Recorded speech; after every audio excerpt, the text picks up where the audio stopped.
I'm pleased to release the first quarter fiscal and economic update. I'm especially pleased to report that we are changing our forecast for economic growth up, and we're changing our forecast for job creation up. As an MLA from Calgary, I see firsthand that people are concerned about jobs and economic activity. I know there's more to do.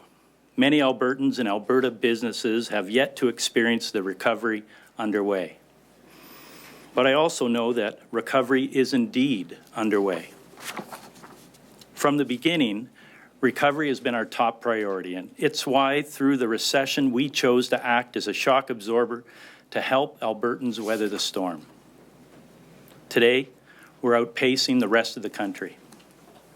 In fact, in today's report, our forecast for economic growth is upgraded to 3.1% from 2.6% at budget.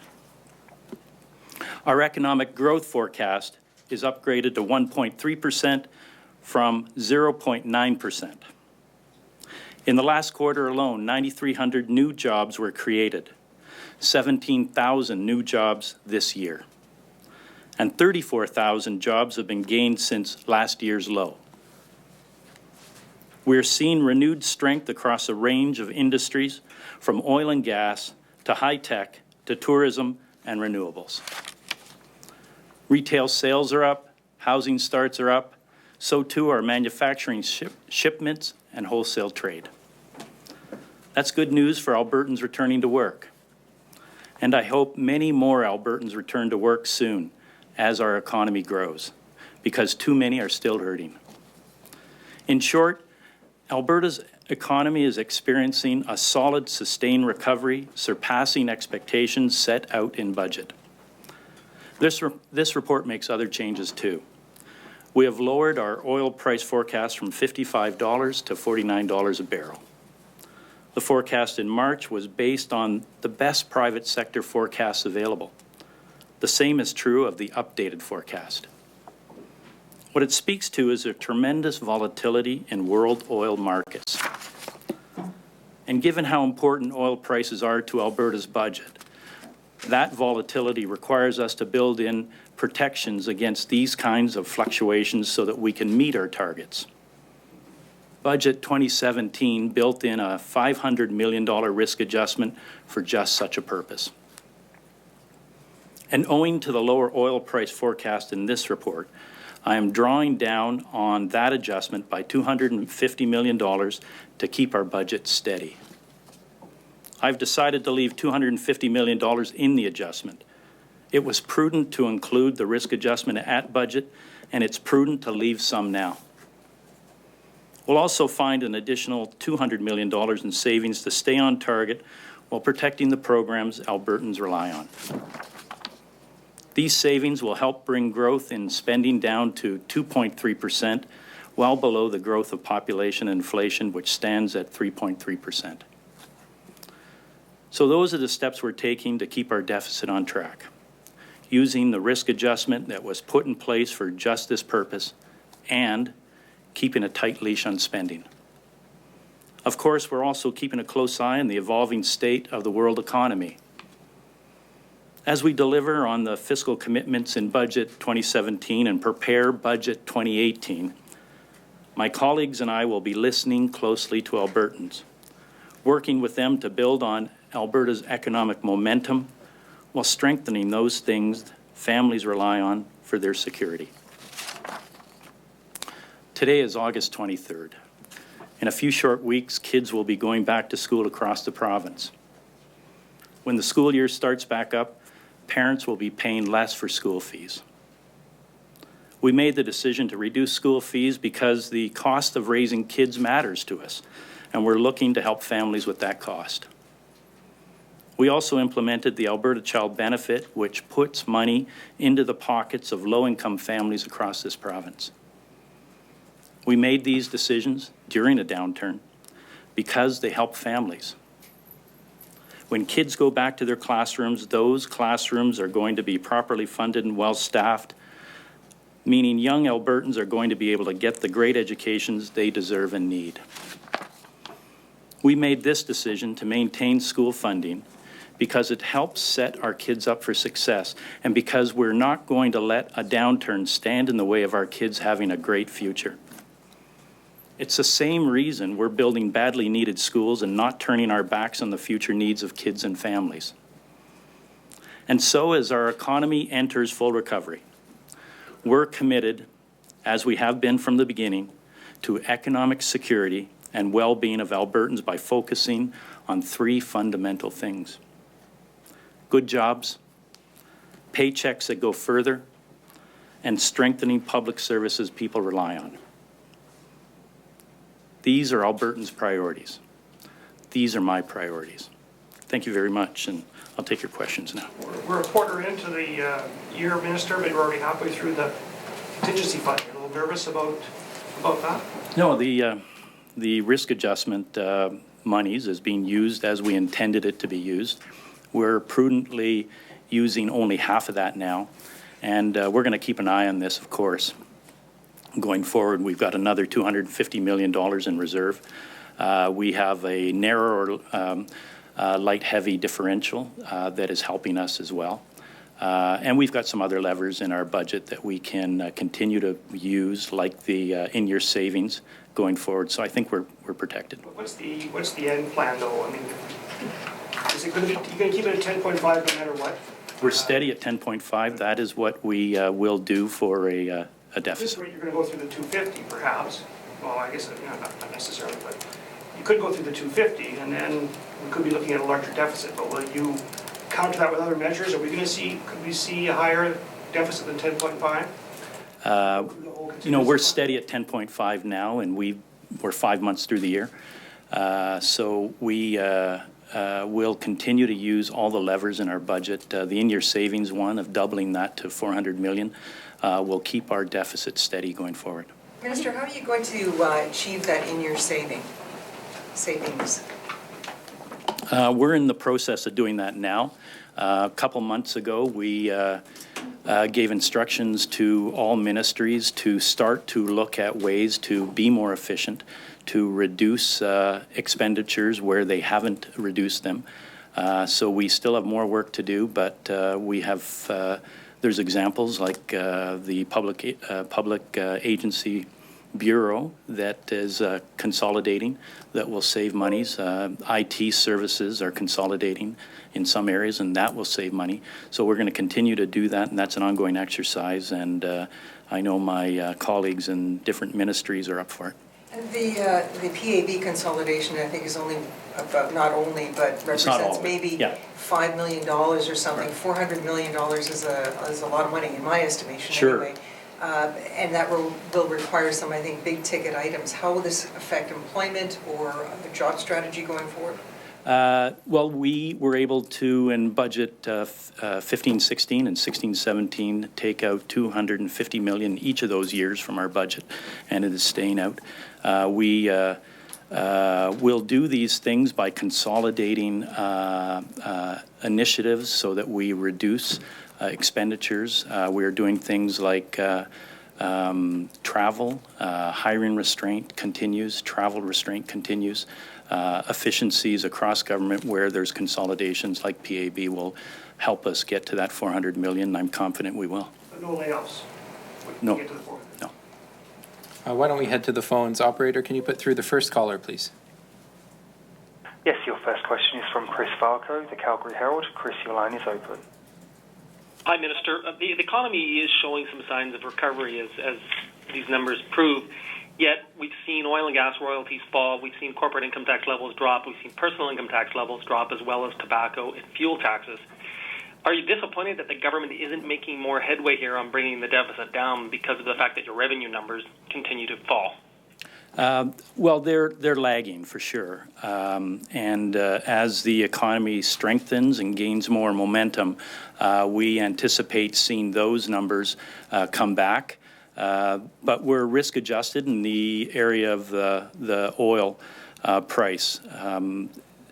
So I'm confident we can manage what we've said we're going to manage in Budget 2017 with the levers that we've already put in place. I'm confident that the lag in things like corporate and PIT will come back as the economy gains strength. And we'll be in a better place once that happens, obviously. But for the time being, we're going to keep delivering the programs and services Albertans need and rely on. And for the time being, we're going to keep up the pressure on finding in-year savings because those are some of the things we can control. The things we can't control are world price of oil. I do think, though, that the fact that we still have an $8.7 billion advantage over other provinces shows that we are the place to invest in. We are the place that is most open for business and where corporations and others want to be.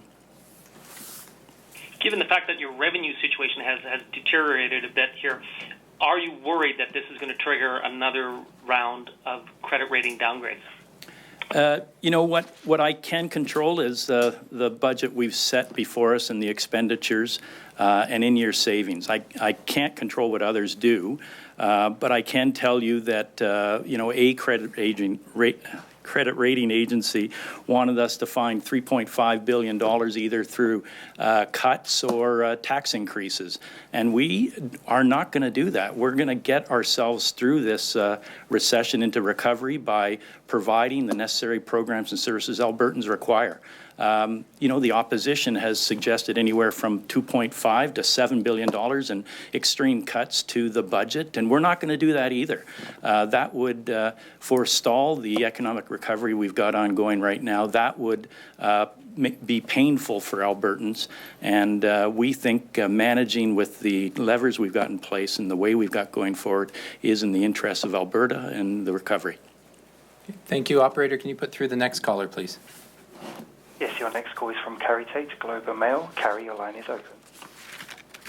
Hi, thanks for taking my call. I have a couple questions. Can you explain how just 3 months ago you only saw $200 million in savings and now you've doubled that? It seems like a big jump and not a lot of time. As I said earlier, we started working on the $200 million savings that we had put in our budget with the passing of the budget. We started right away with ministries. This is an ongoing exercise. We are upping that so that we can keep things steady. We can keep providing the necessary programs and services Albertans rely on. And we are confident we can find it internally. We found, as I said, $500 million in the previous 2 years.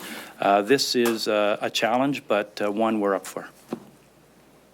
And can you explain, with the risk adjustment cushion, can you explain why you only tie that to volatility in energy prices, and why when you do something like find an extra $200 million in savings, why then that isn't sort of then, okay, we don't need that risk adjustment? Why is it so focused on just that? The risk adjustment is the cushion for volatile oil prices, essentially, energy prices.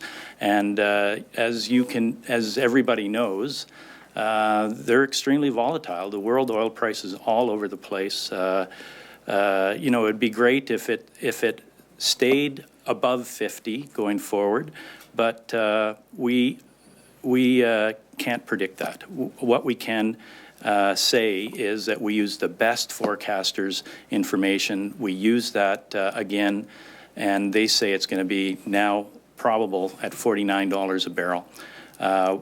We're going to keep this $250 million in our budget in the event that oil doesn't average out for the fiscal year at $49. We'll be able to absorb some of that with this in our budget.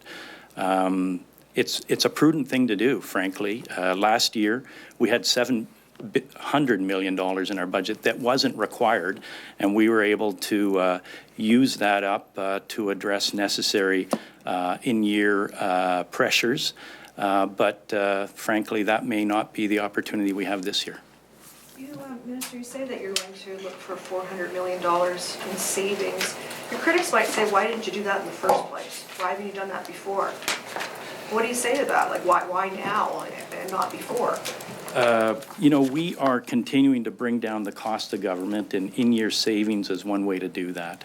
As I said, we're at 2.3% growth of the operating budget over the previous year, which is far better than previous governments. They were all over the map and much higher in terms of growth. We are continuing to find ways going forward to take money out of the budget, and it's a thoughtful approach. It's something that takes time and effort to work at shaving, downsizing, consolidating, and being more efficient. You just can't do that with the stroke of a pen. You need to do that in a thoughtful way, and we are. We want to keep the necessary programs going forward as well, so we want to be thoughtful in taking money out of the budget. You could have been equally thoughtful a year ago. We did it a year ago as well. We did it $250 million. Okay, so why not $400 million a year ago? Because we have laid out a plan of slowly bringing down the growth in government. And to do that more quickly with a larger amount would start to put us into that reckless cuts area, and we don't want to do that. But don't you risk that now then, by suddenly having to double the amount of savings that you're aiming for? I don't think we will. Why not? Because we'll be thoughtful and prudent in taking money out of the budget. We'll stay in the room if there are more questions. Yeah, I did want to switch gears here over to beer. Saskatchewan has come out today and said they're going to keep on fighting you all about this beer ruling. A couple of thoughts on that. First of all, if Alberta is so intent on fighting the ATI ruling, why not just go the whole hog and just say, Canada beer rules are completely unfair, screw it, and just, go through the courts that way? Or try and take on something bigger than just a couple of breweries? Sure. The Canadian Free Trade Agreement has a sub-panel that's looking at liquor at this time. I'm certainly hopeful that sub-panel will come up with more better rules for Canadians and for companies in Canada that manufacture liquor. But in the meantime, Alberta is standing up for its small brewers and distillers and others. We have the most open system of liquor marketing in the country. You can't go to Saskatchewan and find easily Alberta products on their shelves. They protect their province from our liquor, and what we can do in this province is support our liquor manufacturers and grow that industry, and that's what we're trying to facilitate. Why not take them on about that kind of thing? Because the Canadian Free Trade Agreement is hopefully going to supersede all of those issues. How far will Alberta go on this? Because Saskatchewan fought Quebec for years over dairy legislation, and they're not known for really backing down from a fight over things like this. How far are you willing to take this? Well, we've launched our appeal, so we're continuing to stand with small brewers. We'll go forward and defend the programs we have put in place that frankly are working with 18 new breweries started up in the year since we introduced the program. We'll go back to the phones now. Operator, can you put through the next caller, please? Yes, your next question is from James Wood, the Calgary Herald. James, your line is open. Hi, Minister. I wanted to ask you, I guess I have three questions relating, starting off on capital spending. So you are scaling back capital spending somewhat, and the debt is going to be lower. Was this a conscious policy decision to try and scale this back, or was this just coincidence that there were projects that couldn't go ahead as originally planned? Yeah. So some projects have been delayed for a variety of reasons. They're not canceled, they're just delayed. If you want to find out what those projects are, infrastructure probably could tell you what they are. But because of those unforeseen circumstances, delays, there is less capital happening, but all of it will happen. Okay, but were you trying to?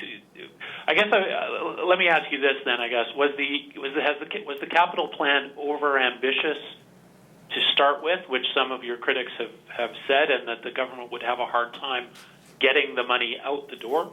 No, I don't think so, James. The capital plan, going way back in the midst of time now.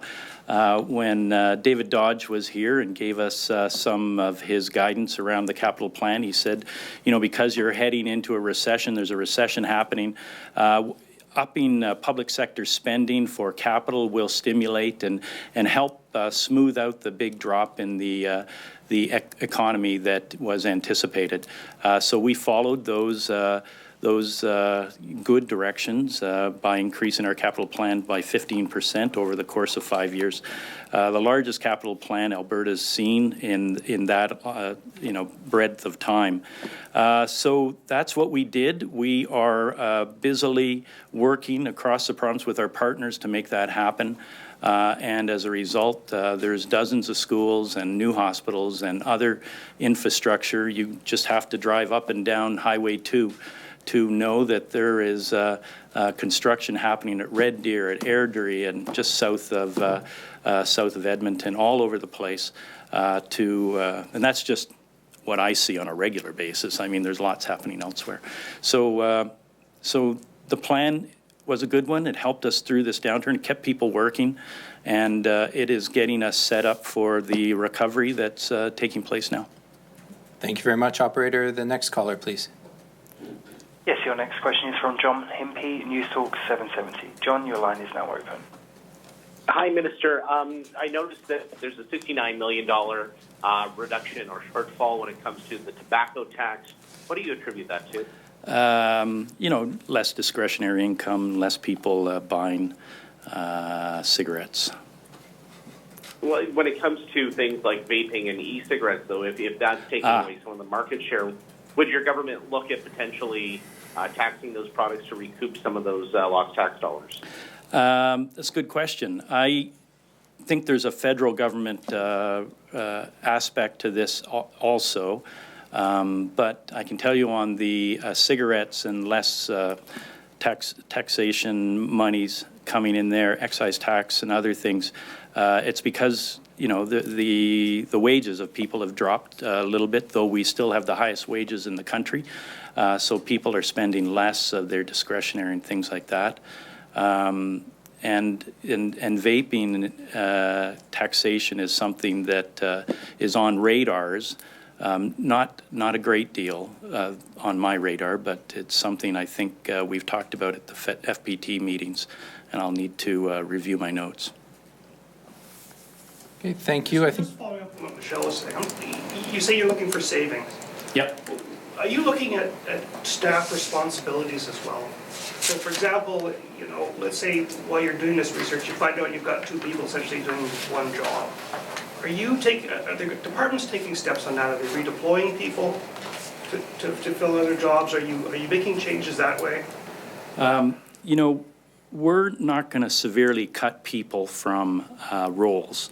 That would be, frankly, probably an easy way of trying to get to savings. So what we're doing is a more targeted way of addressing savings. And Albertans need services. They want services. So severely reducing the numbers of people providing those services wouldn't be in the interest of Albertans and would be, frankly, extreme. You don't have to reduce them, though. You can redeploy them. Like, I guess I'm asking, are you even looking at that? It doesn't sound like you're even looking at that. Redeploying to, sorry. Well, I don't know. I mean, if you just because you want to get everybody to keep their job, which is a noble purpose, but what happens if you find out two of them are basically doing the same redundant job?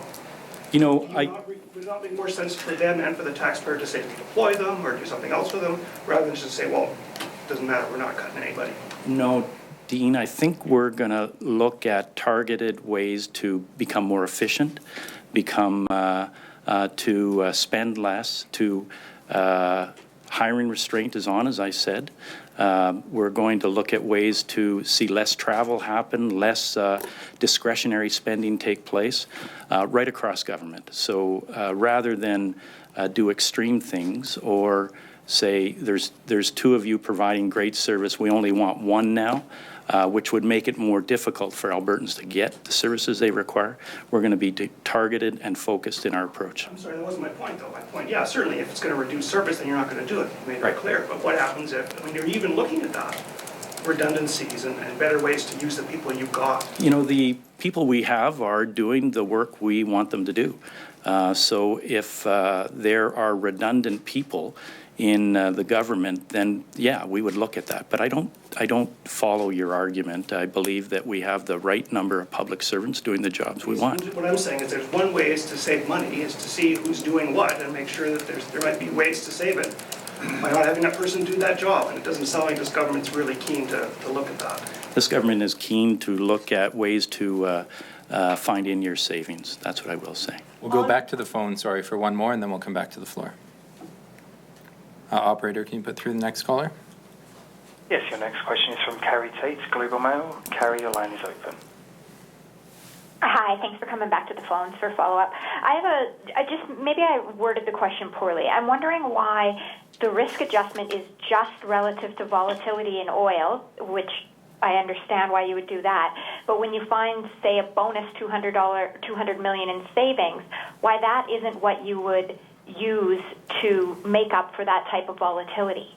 You know, we built the $200 million in savings into our budget. And so we need that to come in with the deficit we identified. We now are bumping that up and looking throughout government, and we have found over $100 million now, and we'll continue on an ongoing way because this is work we're doing to increase that amount to $400 million. We're protecting ourselves for the price shocks that are inevitable with oil, primarily, and it's prudent to build this price shock or this cushion in. The federal government's done it with their budgets. We did it last year. When we don't need it, we take it out. But for the time being, Albertans know that the deficit we've identified is $10.5 billion. We have one more caller on the line, so we'll put that person through, please, operator, and then come back to the room. Yes, your next question is from James Wood, the Calgary Herald. James, your line is open. Hi, Minister. I wanted to follow up on the capital spending. I wanted to ask you, is there any concern about the economic impact of if the province is somewhat scaling back its infrastructure spending, and the fiscal update is warning about very low commercial construction spending, that this is going to have what is the impact of that going to be on the provincial economy as it is trying to recover? You know, the timing of the economic impacts will be affected, but the overall job numbers are not going to be changed. We talk about 11,000 jobs being added and sustained over the next 3 years as a result of this enhanced spending on the capital plan. So that will be somewhat impacted by this $400 million reduction, but not greatly. We're confident over the course of the capital plan that we'll get the 11,000 jobs that will be sustained by the spending, by the investments to build the infrastructure Albertans need. And we'll come back to the room. Emma? Further to Dean's question, the government did, though, recently, you consolidated the communications branch there. Yeah. That's a very specific thing that government has done in order to kind of do some savings. So are you not looking in other areas of government, whether it's bureaucracy, whether it's public servants, whatever, to do something similar in other areas? Every ministry is going to be coming forward with ways that they can find savings in their ministries. Treasury Board will review all of those, and we will be providing that direction back to those ministries to take action in those areas. Now, that's been happening for a couple of years now, so when are we actually going to see? Because it's not as though things have changed an awful lot in the last couple of years. Well, I think things have changed a lot in a couple of years.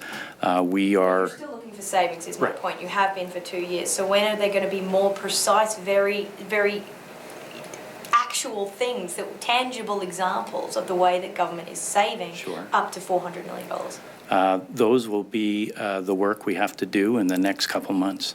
I don't have all of those before you right now because this is our Q1 update, and we're increasing that in-year savings amount with the new forecast. We'll take one more question, and then we'll To follow up what Emma was asking, when you do determine what those measures will be, will you tell the public exactly what you're doing in terms of the measures you're doing? I think so, yeah.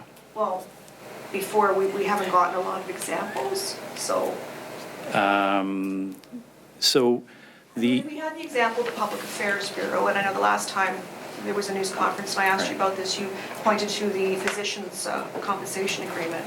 But there are other things that you plan on taking. Sure. So will you inform the public about the specific measures you're going to take? And how much money you will anticipate saving with each measure? The ABC review is one that we informed the public about. I talked about significantly, and that was phase 1. And we talked about $33 million being removed permanently as a result of the downsizing of 26 agencies. Phase 2 is coming up, and phase 3 is in the future, near future. So yes, I will be able to share those savings examples as they come forward. Big and small, like all of them. Like I'm sure there's other things you've been doing that you haven't told us about, or maybe you haven't been doing it. I don't know, but I mean, I guess I'm just trying to push for some transparency here. Sure. I think people are very curious about how you're going to find another $200 million on top of the $200 million you've already committed to cut. Well, I agree. As a result, you know, Q2 is coming up as well, and reporting at Q2 about savings opportunities there would be how I will commit to you. Just briefly, you've liked to use the term green shoots. So what gardening metaphor is the Alberta economy now? Are we trees, are we shrubbery, are we a garden? Like what are we now? We're rocking and rolling. That's not gardening, though. Do you have? Oh, I don't know, rocks in a garden. I think the Alberta economy is doing really, really well. Not all people are feeling it right now, but I'm encouraged, and I think it'll just get stronger with the plan that government has put in place, which is to continue to protect important services by investing across this province and by doing the good job of finding savings where we can. Thank you very much, everybody.